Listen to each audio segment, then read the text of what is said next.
A paz a todos. Hoje nós estamos aqui com o pastor Ernesto Passos para conhecer um pouquinho mais do testemunho dele e com certeza irá edificar vidas. Quero desde já deixar a palavra do senhor, pastor, se apresentar e falar um pouquinho da sua vida como infância, como foi. Pai do Senhor, queridos, quero agradecer, essa equipe que está aqui, nesse momento aqui desse testemunho, que seja de grande valia para a sua vida. A minha infância foi uma infância muito bacana, eu tive uma infância bonita, uma infância agradável, eu tenho muitas boas lembranças. Eu fui criado um período de tempo com a minha avó, depois fui com meus pais, porque houve um momento de dificuldade. Eu sou nordestino, nascido do Morro do Chapéu, da Bahia.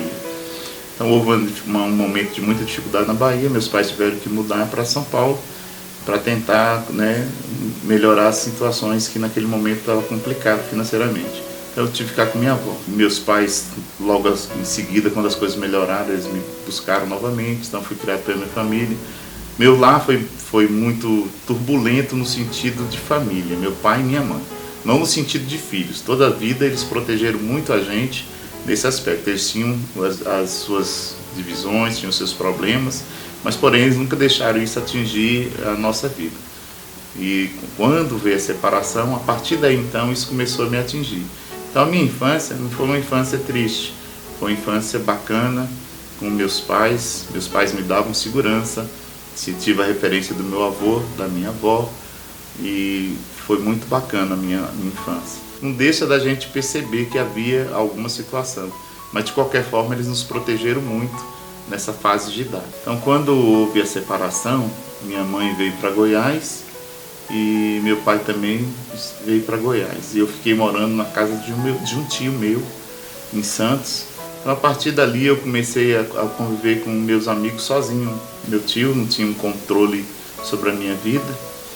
E, apesar de ser um bom sobrinho, sempre fui um bom filho.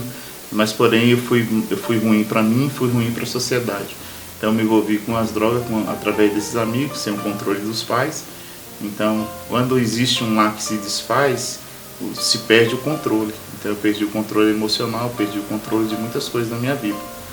E apesar de saber que era errado, eu iniciei as drogas usei cola, depois usei até tiner, usei remédios de farmácia, usei benzina na época.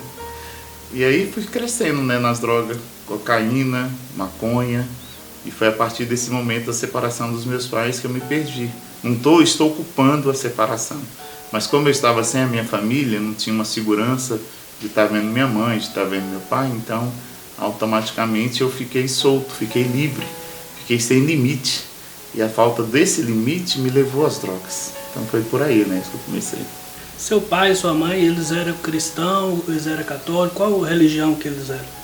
Meus pais, eles eram católicos, só que eles eram envolvidos nas religiões também afro, porque eles eram envolvidos também na questão de macumba, de espiritismo, que para nós era natural e normal, talvez por sermos nordestinos e de origem baiana, talvez seja isso, a cultura. Você teve algum grau de envolvimento nesse lado, assim, do lado espiritual, dentro da macumbaria, alguma coisa assim? Seus pais, sua mãe te levou ou não? Minha mãe, ela gostava muito, inclusive assim, minha avó me levava para a igreja católica. Minha mãe, ela era mais adepta da questão de centro, apesar dela ser católica, mas ela era mais adepta dessas questões de centro. Então o que aconteceu? Eu toda a vida eu pensava que a religião era catolicismo, e os centros de Umbanda e Quimbanda, assim, que a gente ia, participavam também de sessões espíritas, e eu tinha, assim, envolvimento que eu tive foi de ver aquelas manifestações de demônio nas pessoas, tinha amizade com pessoas, filhos de macumbeiro, que eu convivia naquele meio, e consequentemente na minha adolescência eu quis ter envolvimento com essas coisas, que eu comecei a ter visões de coisas do mundo espiritual. Você tinha uma visão aberta então para o mundo espiritual desde essa época? Tinha. O que você via? Como que era essa revelação para você? Eu via vultos, eu via seres às vezes conversavam comigo, eu não tinha medo, porque para mim eram anjos, eram pessoas que queriam me ajudar, apesar de ser estranho, mas quando eu cresci vendo muitas coisas assim estranhas, então eu não conseguia ter medo, né? Eu conseguia como se fosse ter uma amizade com aqueles seres que a gente ouvia as vozes, ouvia animais, né, na casa, né, gato, morcego, seres também que eu não sei explicar, né, meio estranhos. Pastor, qual ponto o senhor chegou, qual nível o senhor chegou ao envolvimento de droga, como o senhor citou aqui agora? Eu não fui tão profundo, eu não acredito que eu fui profundo, mas assim, eu cheguei a ponto assim, de ter que usar todos os dias, de me encontrar com meus amigos nas madrugadas da vida e a gente usar droga dentro de uma casa. E junto com as drogas vinha prostituição, vinha muitas coisas ruins que a gente fazia. Eu cheguei a ser viciado, mas não era um viciado como eu vejo nos dias de hoje, com a chegada do crack. Então era um viciado social. Agora aconteceu um fato uma vez, e isso me chamou muita atenção na questão das drogas. Que nós passamos uma noite, né, usamos droga, bebemos e tal. E eu lembro que chegou um dia que eu estava tão drogado que eu dormi na praça da cidade. Então quando eu levantei, eu vi os cachorros ao meu redor. Então aquilo ali me chamou muita atenção, porque eu estava sem controle daquele vício. Aquilo ali chamou muito minha atenção e aquilo me preocupou muito. Porque apesar de usar, mas sempre eu pensava na minha mãe, pensava no meu pai, do desgosto que eu estaria dando a eles, apesar de eu nunca levar nenhum tipo de problema, nenhuma situação para os meus pais. Eu sempre tive muito cuidado em relação à minha família. Então, o mal que eu causava a mim sozinho, nunca deixei nenhum problema bater na porta deles. Quando que foi o momento que o senhor teve o primeiro encontro dentro de uma igreja cristã? Como que foi? Meu pai, ele aceitou Jesus, e aí ele tentava me levar para a igreja, mas até o momento ele não conseguiu. Eu tinha um amigo, a gente dançava, tinha um grupo de dança, e o nome dele é Tony. Eu devo muito a ele, por ele ter insistido comigo, porque muitas vezes ele tentou me levar para a igreja, eu fugia. Eu marcava um horário e não chegava em casa, e ele chegava na minha casa e eu não estava. Muitas vezes eu mandava dizer que eu não estava para não ir à igreja. E ele insistiu muito, eu morava muito longe, e ele insistiu. E ele me levou para Jesus, me levou para a igreja. Aí depois meu pai um dia me levou para uma festa, uma cidade vizinha do interior chamada Mutunópolis. Eu fui a essa festa. Esse dia marcou muito minha vida, que foi aí então que eu tive meu primeiro momento com Deus, foi nessa festa. Apesar de estar ainda meio bagunçando, eu falei assim, vou nessa festa que tem muita crentinha bonita, tem muita menina bonita, então eu vou lá. E meu primeiro momento, meu interesse foi esse. Só que quando eu ouvi a palavra, que eu estava dentro da igreja, eu lembro que tinha uma placa bem grandona escrita, filhinhos, é já a última hora. Eu nunca esqueci dessa placa. Filhinhos, é já a última hora. Aquilo me tocou muito. E a partir dessa festa, quando eu retornei para Santa Terezinha de Goiás, eu aceitei Jesus como Salvador. Fiquei 23 dias crente. Foi o meu primeiro contato com Deus. Pastor, quando o senhor realmente aceitou Jesus ali, o senhor sentiu que a sua vida foi transformada por aquele momento? Sim. Quando eu aceitei Jesus, eu comecei a ter a minha primeira experiência com Deus. Como eu falei, eu fiquei 23 dias firme na igreja, sem usar droga, sem beber, sem fumar, sem prostituir. Porém, eu não deixei minhas amizades por um período que eu acredito que hoje é interessante, quando você recebe Jesus, se afastar um pouquinho das amizades que não vão produzir coisas boas na sua vida. Quando eu afastei, né, da igreja, fiquei por vários anos tentando voltar para Jesus. Por vários anos eu tentei e eu não conseguia firmar, não conseguia me posicionar em Deus, na igreja, não conseguia. Mas houve um momento na minha vida que eu tive esse encontro verdadeiro e genuíno com Deus.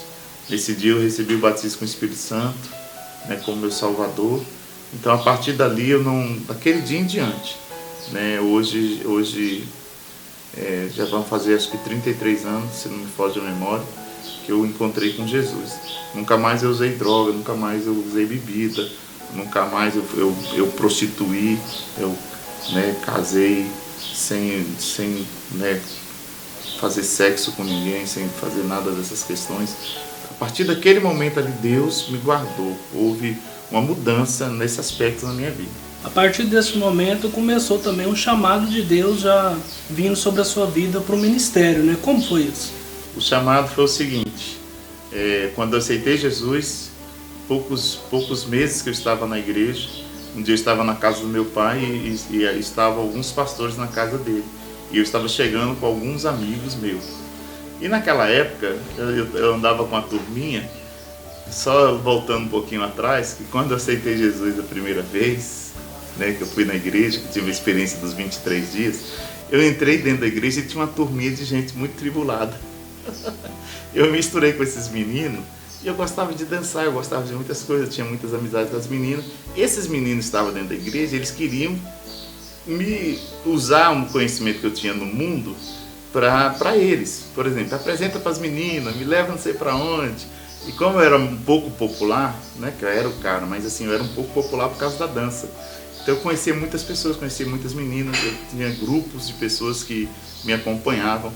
E então, nesse período, nesse momento, eu não consegui firmar por causa dessas pessoas que estavam dentro da igreja, mas que não estavam firmes. Quando eu fui realmente, que eu me encontrei com Jesus, eu mudei o pensamento. Falei, agora eu vou andar com pessoas que realmente são mais crentes, que estão mais firmadas em Deus, para me ajudar a firmar. Então, eu acredito que foi até o Espírito Santo que naquele momento fez isso comigo. Então eu comecei a andar com os meninos que gostavam de pregar, gostavam de orar, que ia para vigília e tal. E naquele tempo todo mundo queria ser pregador. E eu fiquei influenciado ali com aqueles meninos, embora eu não tinha nenhum tipo de dom naquele momento que fosse para pregar. E eu estava com essa turma. Aí eu cheguei na casa do meu pai, voltando aqui agora para você entender. Aí tinha os pastores lá e quando eu estava chegando, eles estavam saindo. E um deles apontou para mim, falou, Deus fala com você agora. Que eu vou te usar, vou te levantar como um pregador. Quando tu levantares as tuas mãos, tu verás o que eu vou fazer. Uma grande multidão te espera. Prepara a tua vida, leia a palavra, que tu serás o meu escolhido nesta terra. E ele apontou para mim e eu fiquei pensando assim, acho que ele profetizou errado. Essa profecia era para esse fulano, era para esse, era para aquele. Porque, inclusive, todos eles hoje, eles são pastores de igreja. Esses rapazes também. Parece que aquela profecia também eu liberei para eles naquele momento. Mas eu falei assim, não, esse pastor está errado, porque primeiro que eu não sei pregar, não tem esse negócio aí, é para ele, porque eu não. E aquilo, a partir daquele momento, alguma coisa nasceu dentro de mim. Apesar de não acreditar que fosse para mim, mas a partir dali nasceu um desejo de ler a Bíblia, de estudar a palavra, de ser um aluno mais da escola dominical. Eu comecei a ser um aluno melhor. Então, a partir dali eu comecei a estudar revista, comecei a debater com o professor. Surgiu uma necessidade de ler e quem estuda, com certeza, vai surgir dúvidas. Então, eu era muito aquele aluno de perguntar, de dúvidas e tal. Então, a partir dali eu acredito que nasceu esse desejo, esse chamado, embora eu não ainda compreendesse ele com clareza. Mas então eu comecei a evangelizar nas ruas, eu fazia parte da banda da igreja, né? Tocava no louvor. Então eu comecei a fazer evangelismo nas prisões, comecei a fazer evangelismo nos abrigos de idosos, eu comecei a fazer evangelismo nos hospitais, comecei a fazer evangelismo nas escolas. Então Deus ele foi automaticamente me treinando para esse chamado, para esse propósito. Foi assim que aconteceu, sem eu perceber que eu estava sendo treinado. Pastor, a gente vê muitas pessoas que recebem palavra, recebem profecia e às vezes ela estaciona e espera que Deus vai fazer por ela, mas ela tem que correr atrás, né, para isso ser realizado, né? Tem, como sim. Que o senhor vê? Eu vejo dessa maneira, inclusive porque eu mesmo sou testemunha disso. Que eu quando esse pastor falou, apesar de não acreditar que era para mim, porque eu não achava que eu tinha essa capacidade, que eu não achava que eu tinha condição de ser aquilo que aquela profecia estava me falando, mas nasceu algo dentro de mim, um desejo. Então eu comecei a ler, comecei a fazer alguma coisa e falei, já então que eu tenho chamado, o chamado então é nessa área aqui. Naquele tempo eu cantava, então eu tocava violão, instrumentos na igreja. Então eu pensei, não, então é nessa área aqui, então deixa ser usado por Deus. Nunca imaginei que chegaria a ser, na verdade, um pastor. Você que tem um chamado, está parado, talvez você seja como eu. Eu sempre fui uma pessoa muito improvável. Nunca ninguém acreditou, inclusive todas as pessoas né, olhavam para outros e falavam coisas assim, elogiavam. Eu nunca fui elogiado em relação à minha vida como cristão, né, porque eu sempre, nunca tive também aquele protótipo de crente religioso, sempre eu fui muito da rua, do povo, de ir para os lugares onde às vezes as pessoas não iam. Eu tinha um grupo de amigos que tinha esse mesmo sentimento. Então, não pense que Deus falou com você e que Ele esqueceu de você. Eu não sei como é que está a sua vida, eu não sei como é que você está agindo em relação ao propósito de Deus, mas comece a se preparar. Você não precisa ter cargo, eu não tinha cargo para fazer isso. Eu nunca fui, o pastor me deu, faça isso. Sempre nasceu em mim esses desejos, essas vontades, e eu pedia permissão ao pastor, e ele, graças a Deus, todos os meus pastores sempre foram permissivos em relação a permitir que eu fizesse aqueles evangelismos, que eu ajudasse, que eu monitorasse o som da igreja para melhorar, para fazermos coisas para ganhar alma, porque existia uma sede muito grande em mim de ganhar pessoas como eu, que tinham perdido a família, né, que vieram de um lar de pais que foram separados, que usavam drogas, que às vezes não tinham onde ficar, que não tinham amigos. Então, aquele sentimento que tinha dentro de mim, eu queria também transmitir para as pessoas que Jesus estava na minha vida e que eu queria que Jesus estivesse na vida deles. Então, se você está parado, pensa agora, quantas pessoas estão ao seu redor, no seu trabalho, na faculdade, na escola, dentro da sua família, que precisa de Jesus. Você não precisa de um altar para dizer que tem um chamado. Você não precisa de um púlpito. Você precisa de um coração. Esse coração é a sua missão. Então, se você está estacionado, que você está esperando ter um cargo, o pastor te vê, ou alguém te vê, ou alguém te chamar, e você está parado esperando isso, você já tem uma ordem: ide por todo mundo e pregar o evangelho. Essa é a maior ordem. Eu comecei por aí. Quando eu entendi isso, então, a partir daí, meu chamado ele foi tendo, fui tendo uma evolução em Deus, experiências e muitas outras coisas. Eu sempre falo na igreja uma coisa: se você quer ter experiência, você tem um chamado para a libertação. Como é que você vai descobrir esse chamado? Expulsando demônio. E onde é que você vai expulsar demônio? Lá na rua. Lá na rua. Lá nos pontos de droga. Lá você vai encontrar muitos. Eu ia para um bairro carente que tinha lá na cidade, Enéas, e eu e mais 3 amigos, nós íamos evangelizar à tarde. Nós saímos, fazíamos nossas tarefas, nós fazíamos as nossas tarefas, e à tarde, depois do almoço, nós íamos para um bairro carente, que tinha começado a crescer. Então nós íamos para lá, batíamos na porta, entregávamos folheto e pedíamos para orar pelas pessoas. E nós começávamos a orar pelas pessoas, as pessoas ficaram endemoniadas. E então, a partir dali, eu comecei a ter experiências de expulsar demônios nesses bairros carentes. Por quê? Porque aquelas pessoas, eles estavam precisando de alguém, mas alguém tinha que ir lá. Eles não iam à igreja. E nós íamos, e muitas vezes a gente apanhou dos demônios. Porque nós não tínhamos experiência suficiente. Mas eu não ligo para isso. Porque foi a partir dali que eu aprendi muitas coisas. Então, tem pessoas que têm medo, que não têm experiência. Vão viver na igreja não sei quantos anos e nunca vão ter uma experiência. Porque Deus quer que ide, vai e faz. Então, se você tem um chamado, você está estacionado, saia da sua cadeira hoje, saia do seu sofá, saia dessa cama. Talvez você até esteja enfermo, porque você não está fazendo nada para Deus. No momento que você colocar no seu coração que você precisa fazer alguma coisa para Deus, você vai sair dessa cama, você vai sair desse leito, vai começar a fazer alguma coisa para Deus, e Deus vai te curar, em nome de Jesus. Pastor, a partir do seu chamado também, aí começou as perseguições, que toda a vida cristã, quando a gente tem um chamado, a gente é visto por Deus diferente, vem as perseguições, como foi? Vem sim, como vem. Eu graças a Deus, eu não sei o que talvez é porque eu sou neto do seu Inácio, filho do seu Florisvaldo Moura e Dona Bá, olha, pensa de um povo briguento, né?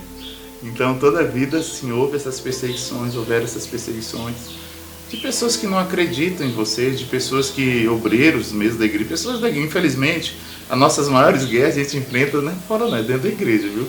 Não se assusta com isso, não. E por que a gente enfrenta dentro da igreja? Mesmo porque a gente não pode se matar. Quando eu era do mundo, a gente tinha briga e um queria matar o outro. Mas dentro da igreja você pode brigar que ninguém vai te matar. Então talvez eu até acredito que Deus permita essas guerras dentro da igreja para ninguém se matar. Aprender a se perdoar. E graças a Deus eu não carrego nenhuma mágoa de ninguém, nunca carreguei. Mas assim, nós tivemos muitas oposições de líderes e pessoas que não acreditavam no ministério, que não permitiu avançar, que não permitiu, às vezes até o próprio pastor queria ajudar em alguma coisa, e as pessoas, não, essa pessoa tal e tal, isso e isso. E graças a Deus eu nunca deixei nada entrar no meu coração. Inclusive, quando eu fui casar, houve uma perseguição muito grande na igreja em relação ao meu casamento, você não tem noção. Eu crente já da igreja, tinha alguns anos já lutando, eu era uma pessoa de prostituição, eu era muito prostituto, usava droga, muita coisa feia. E quando eu fui para Jesus, a minha vida, não é que eu fiquei santão, mas muitas coisas mudaram. E principalmente nessa área, o Senhor me ajudou muito. Eu sei que é uma área que a gente tem que vigiar todo dia, mas o Senhor me ajudou muito. Então eu fiquei sem namorar, não tive nenhuma namorada. E então eu comecei a orar e Deus me direcionou para minha esposa. Minha esposa nasceu na igreja, filha de um pastor, filha de uma missionária, os tios todos pastores. Então houve assim oposição familiar, houve oposição da família, mas até aí eu entendo. Por que eu entendo? Porque eu era uma pessoa das drogas, era uma pessoa que tinha... Meu pai não era boa pessoa, viu? Meu pai não era uma boa pessoa. Meu pai era envolvido com muitas coisas erradas. Então, assim, acho que talvez a referência familiar e quem eu era, as pessoas ainda não acreditavam em mim. Então, acho que houve essa dificuldade com uma cidade pequenininha. Meu pai... Então, eles olhavam esse Ernesto como uma pessoa que talvez ainda não estava mudada. Então, as pessoas da igreja, muitos diziam assim, não, mas a irmã Vanúzia, namorando com o irmão Ernesto, meu Deus, é uma loucura. Esse jovem, ele era das drogas, esse jovem é da família tal. Então, apesar do meu pai ser da igreja já, ser crente, mas houve essa perseguição também. A família, né, com certeza, não todos, mas é claro que o pai e a mãe ficam protegendo, que fica pensando com medo, né? Meu Deus, minha filha, esse menino, esse jovem, e até eu nem critico isso, que eu acredito também se eu fosse pai, eu pensaria da mesma maneira, mas houve essa perseguição, houve esse descontrole da própria igreja em relação a mim, até o próprio pastor. O pastor, ele chegou na minha esposa e aconselhou, olha minha filha, você tá louca, não casa com esse rapaz não. E eu era um jovem do evangelismo, era o jovem que tocava todos os dias na igreja, abria igreja. Eu era um jovem que estava todos os dias na oração. Eu não perdia uma vigília, eu não perdia um culto, eu não dava mau testemunho. Mas Deus também estava tratando alguma coisa dentro de mim, porque eu tinha um complexo de rejeição muito grande. Então nesse período Deus foi tratando também essa rejeição, esse complexo de rejeição, de inferioridade que existia dentro de mim. E a partir daí eu fui me fortalecendo em quem eu era em Deus. Como o senhor vê isso? Todas as pessoas que veem da droga, bebida, ela tem um complexo de rejeição muito grande, né? Como o senhor analisa isso, pastor? É porque a própria sociedade em si, ela já te rejeita por esses fatores. Só que a gente não pode culpar a sociedade por essa rejeição. Porque a sociedade não é madura para amar, para cuidar das pessoas. A igreja precisa ser madura para amar e cuidar das pessoas, não rejeitar. E às vezes a igreja ela exclui, ela não é inclusiva. E a igreja ela precisa melhorar nesse aspecto de inclusão e exclusão. Ela sempre, às vezes, ela exclui. Pode prestar atenção que quando tem um irmão muito fraquinho, a gente rejeita ele. Então, as pessoas que são usuários de droga, eles têm esse complexo. Por quê? Já vem da rejeição. Quando um pai e uma mãe se separam, um filho, eu vou falar o que aconteceu comigo. Eu pensava que a separação dos meus pais era dada porque eles não amavam a gente. Eu pensava assim, se eles nos amassem, eles não se separavam. Se realmente ele amasse a família, eles não estavam separados. Então essa separação já causa uma exclusão. Então a gente já se sente rejeitado pela própria separação em si. E quando você entra para as drogas, automaticamente todo mundo já vai te excluindo. Então você, cada dia que você... uma verdade dita todos os dias, ou uma mentira dita todos os dias, ela se torna uma verdade na sua vida. Então, apesar de ser uma mentira, que eu não era nada, que eu não era ninguém, mas todos os dias ouvindo isso de um jeito ou de outro, aquilo automaticamente foi entrando na minha vida, internalizando, e eu passei a acreditar que eu não era nada, que eu não era ninguém, que as pessoas não me amavam, que as pessoas não gostavam de mim, e que quem me amava era aquele grupo que usava droga. Então eu era apaixonado pelo grupo e não pela extensão do grupo sociedade. Então é essa questão que eu vejo desse lado. Pastor, da profecia liberada até o seu ministério começar a ser, quanto tempo foi e como foi esse processo? Eu acredito que para eu começar quando a profecia foi liberada, eu comecei a ler, comecei a estudar, comecei a ser um aluno muito assíduo e muito questionador na escola dominical, que eu queria aprender de fato.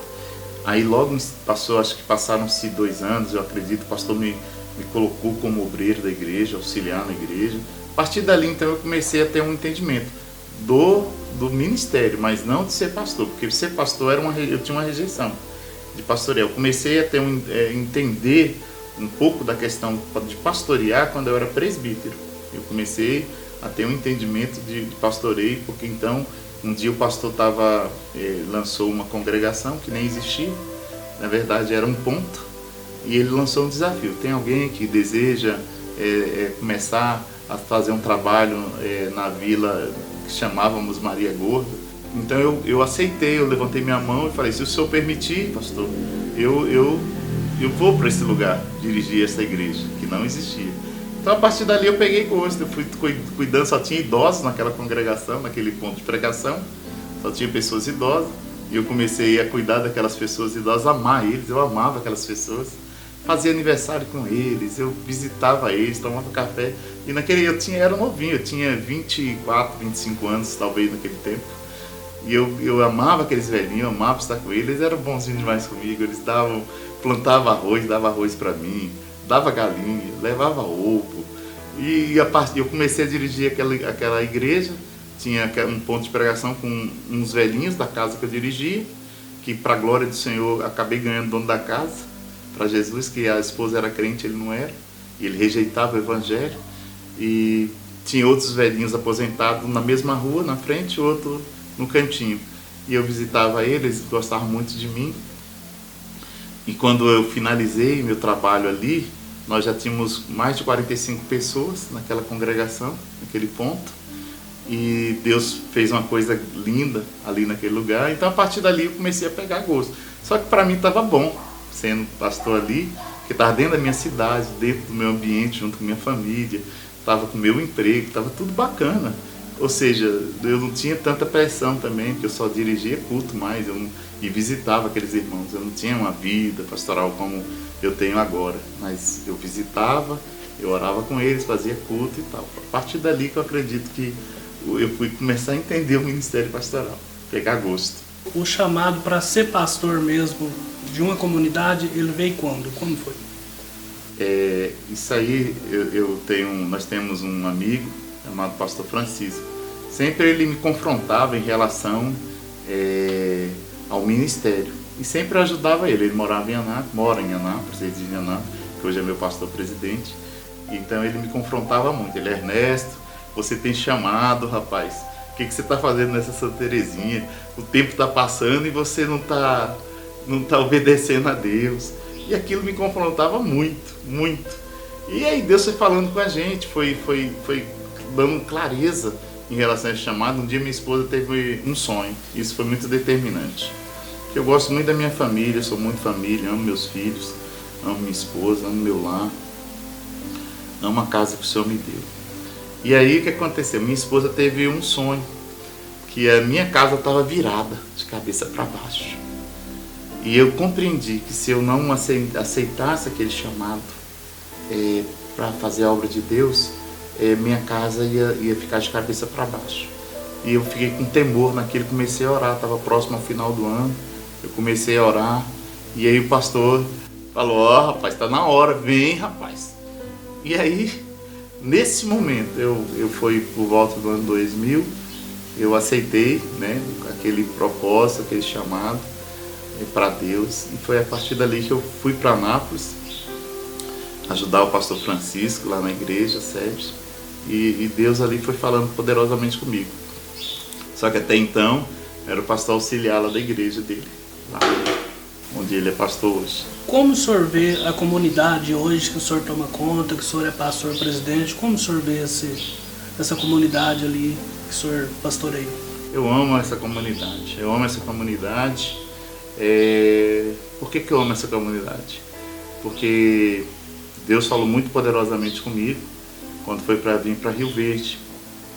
Eu lembro que as coisas já estavam se organizando em Anápolis, minha esposa estava trabalhando, e Deus falou com minha esposa sobre a questão de iria nos tirar de Anápolis e iria nos levar para um lugar que contasse os dias.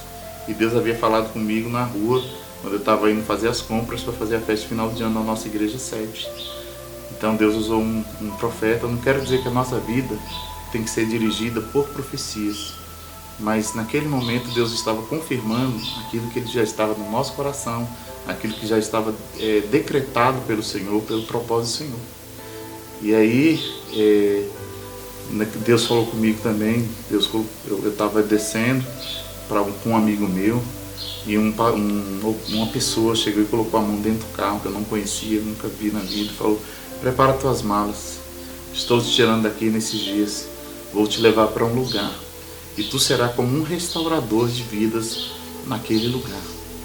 Prepara o teu coração, não tenha sentimento em relação a sair daqui e ir para esse lugar que eu vou te levar.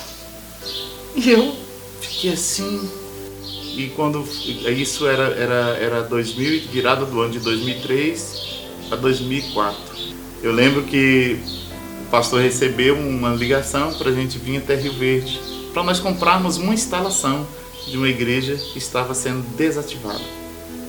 E aí o pastor queria muito, assim, tinha um coração pro lado do Tocantins e tal. E quando nós chegamos aqui, o pastor Francisco foi orar, nós oramos, estava eu, o pastor Francisco, o pastor Lindomar, que é um pastor também amigo meu, que eu gosto muito, e nós oramos. E ao orarmos, o pastor Francisco, depois, quando chegou em casa, saímos a Rio Verde, olhamos, almoçamos, fomos embora. O pastor Francisco falou: não, aquela igreja ela não pode fechar ali naquele lugar. Aquela igreja, Deus tem um propósito. E eu falei para ele: se o senhor quiser me enviar para lá, eis-me aqui. Então me coloquei à disposição dele, e ele, no momento, ele não achou bacana, porque eu era o tesoureiro da igreja lá sede, eu era ministro de louvor, eu era secretário da igreja, eu era o professor do núcleo de teologia da igreja, eu e minha esposa éramos supervisores da escola bíblica dominical, eu era co-pastor da igreja, co-pastor do campo, então eu fazia muitas coisas ali na igreja. E ele então achou bacana, quando eu falei aquilo, ele ficou assim, rejeitando, né? Mas ele foi orar, um homem de muita oração, o pastor Francisco, um grande homem de Deus, um profeta de Deus. E ele então, depois de orar e tudo, ele falou, passaram-se alguns dias, ele falou: pastor Ernesto, prepare-se que para a mudança que vocês vão para Rio Verde. Então, a partir daquele momento, eu percebi que Deus estava cumprindo, e eu nem falei essas profecias para ele, até para não interferir, né? Eu poderia chegar e falar assim: ó, Deus falou isso e isso comigo. Não. Se Deus falou, Deus cumpre, né? Deus não precisa de ajuda, Ele cumpre. E aí Ele me enviou para cá. Então, essa comunidade, como você perguntou, eu estou hoje aqui, é um homem de muito coração, porque eu dei minha vida no sentido assim, renunciei meus sonhos, renunciei todos os meus desejos, todos os meus planejamentos que eu tinha de vida para estar aqui. Renunciei emprego, eu tinha casa onde eu morava, eu tinha tudo. E minha família, minha mãe. A partir do momento que você abre mão de todos esses sentimentos, de todas as questões financeiras, e minha esposa também renunciou muitas coisas também para estar aqui, meus filhos também. Então, quando você abre mão de tudo isso, você não tem mais nada a perder. E quando a gente não tem mais nada a perder, então aí começa a nossa vida ministerial. O grande problema é que a maioria dos ministérios, das pessoas, eles pensam em ter alguma coisa a ganhar. E a gente só tem que ter algo a perder. O reino de Deus é assim: quando você perde, você ganha. É quando você nega a si mesmo que você encontra. Então isso é o reino de Deus. Pastor, de tudo isso que o senhor falou, Como que o senhor analisa assim? Servir a Deus vale a pena? Como que o senhor vê isso? Vale a pena sim servir a Deus. Eu desde quando aceitei Jesus, com a consciência que eu tive na minha vida e tenho até hoje, apesar de não ser uma pessoa perfeita, mas eu amo ao Senhor o bastante para compreender que Deus é tudo para mim, tudo. A minha esposa sabe disso muitas vezes. A minha esposa já chegou a ter ciúme de Deus, viu? Ela tinha tanto ciúme de Deus que eu falava assim, ó, eu não te traio, não é porque você é minha esposa, que você é boa, que você é bonita, é porque eu amo Jesus. E ela não entendia. E um dia eu falei para ela, sabe o que acontece? Às vezes a gente pode brigar, pode discutir, e eu posso sair de casa e alguém, uma mulher ou qualquer outra pessoa me tratar bem, e eu posso me enveredar para um lado errado.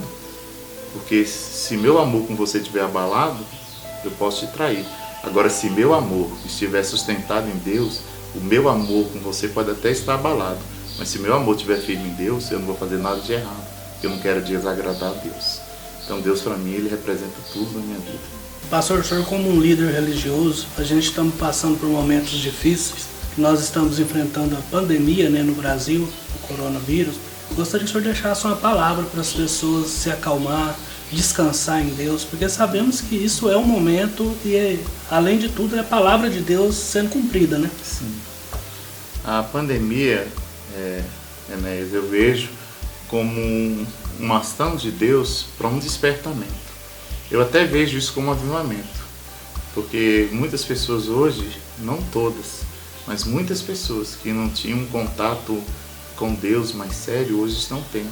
Não é aquele contato mais só religioso, da igreja, disso e daquilo, mas é um contato pessoal com Deus, porque agora você não tem a igreja para ir, a sua crença está firmada em quê? Você às vezes não tem um pastor todo dia para conversar, para tomar um café, para fazer uma visita. E aonde está a sua crença? E agora? Por outro lado, alguns estão descobrindo o quanto estão ou estavam distantes de Deus. Porque agora surge, mas eu vi nesses dias muitas pessoas falando, eu tenho pegado no meu WhatsApp e lido mensagens, pastor, quantas vezes eu não fui na igreja por causa disso e disso, eu dava desculpa. Então, ou seja, quando as pessoas enxergam o que elas são, a partir daí vem um arrependimento.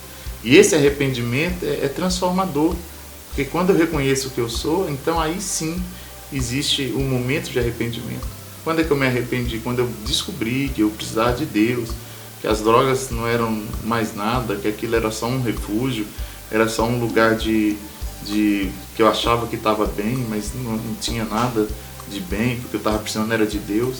Então quando eu entendo quem eu sou, aonde eu estou, a partir daí sim vem o arrependimento.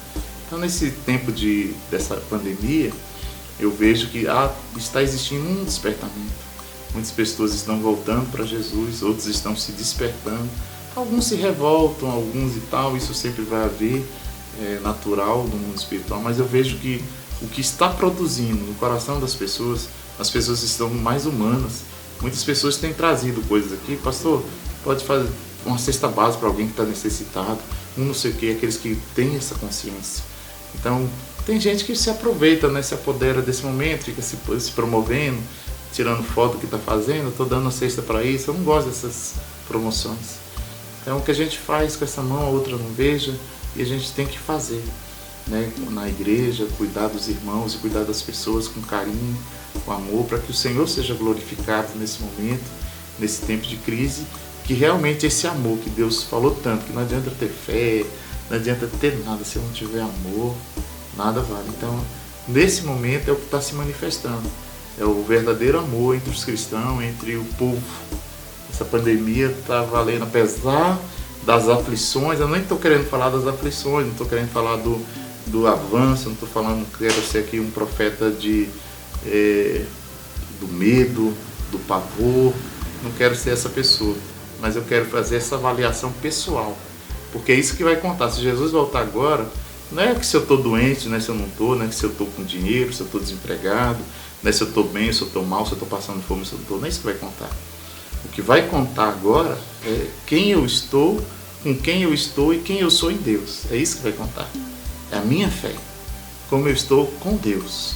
Esse corpo ele parece, esse corpo ele vai um dia, quando Jesus voltar, nós vamos subir. E se ele não voltar, ele vai voltar para cada um individualmente, pessoalmente. Então, é nessa hora que a gente precisa ter uma fé firme no Senhor. Pastor, eu quero agradecer por esse momento que nós estivemos aqui aprendendo um pouco mais da sua história e também levando, né, para as pessoas que vão ver esse vídeo, vai rodar o Brasil, o mundo, se Deus quiser, edificar vidas. E quero deixar aqui as palavras finais, considerações finais para o senhor. Eu quero falar uma coisa.